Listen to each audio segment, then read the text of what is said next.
Hi, this is Troy Ray, pastor of Lakeshore Family Fellowship. I hope you'll indulge me a trite, perhaps a trite little story, and you may have heard it before. Young Gwen and her husband were preparing for a traditional holiday meal that their family always observed.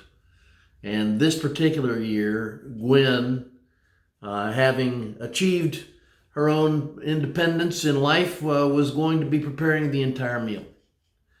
She was preparing a ham with glaze, and she put the glaze together and according to the recipe that had been handed down to her, and smothered the ham in it, and cut the end of the ham off and put it into the roasting pan, and put it in to bake at 350 degrees for 2.5 hours. And her husband commented to her, "Why do you cut the end of the ham off?" And Gwen said, "Well, I don't really know. That's the way Mama always did it, and that's the way I've always done it." And so she was curious about that. She called her mom, Helen, and said, "Mom, why do we cut the end of the ham off before we put it in the oven?"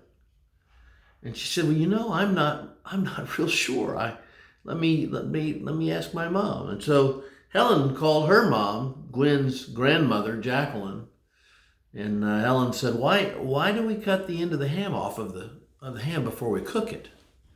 And Jacqueline thought for a minute, and she said, I don't really know. I learned it that way from my mom, which is Katie, who is Gwen's great grandmother." And Jacqueline gave her a call, and Katie said, "I don't know why you and Helen and Gwen cut the end of the ham off, but I cut it off because my broiling pan's not big enough."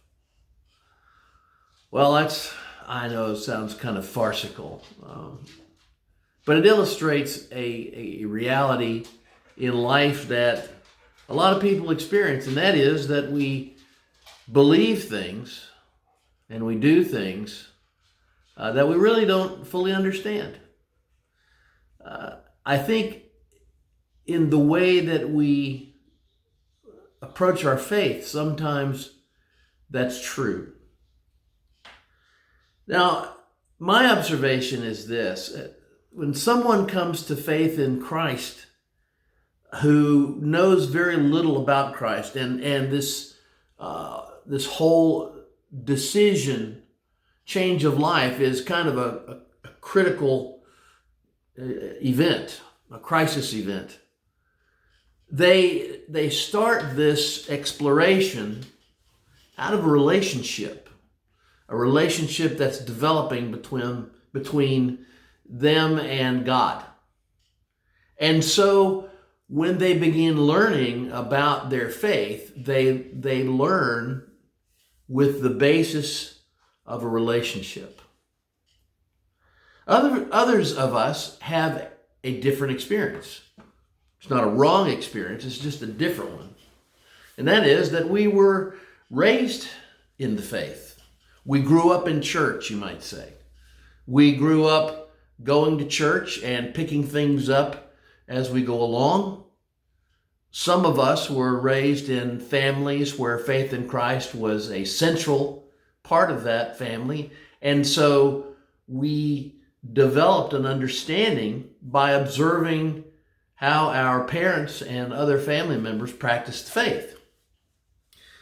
But there's a potential difference there. And one is that while a person for whom faith in Christ became or was initially a crisis event, learning what they learn about the faith becomes a part of that relationship. On the other hand, for those of us who kind of learned about our faith more academically or by observation and less by relationship, we come to conclusions about what we believe, not necessarily based on our experience, but rather by tradition. Now, tradition has power.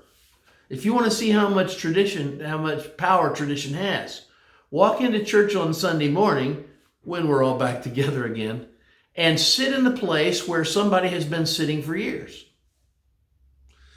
We don't always know why a thing is important to us, but we definitely know that it is. So I think that it's good, in fact, maybe even better, to grow up being taught faith in Christ than it is to have this crisis relationship. Because a lot of times when you are in the middle of your life and you have this crisis of faith, you come to faith in Christ with baggage that has to be worked through as you develop your faith in the Lord. On the other hand, if you're raised in the faith and you adhere to what you believe, then you're likely not to have so much baggage. But the thing is this, the thing about that crisis relationship is that it's relationship. And the knowledge that we gain about God is based in that relationship. What concerns me is that people might be raised knowing about Christ without ever knowing Christ,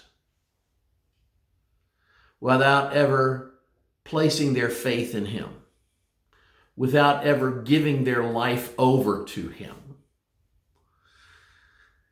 And the danger there is that, like that silly illustration that I gave, we know a thing, but we don't know why we know it. And as a result, we may not really even experience it. And that can be a problem. I love you. We'll talk some more.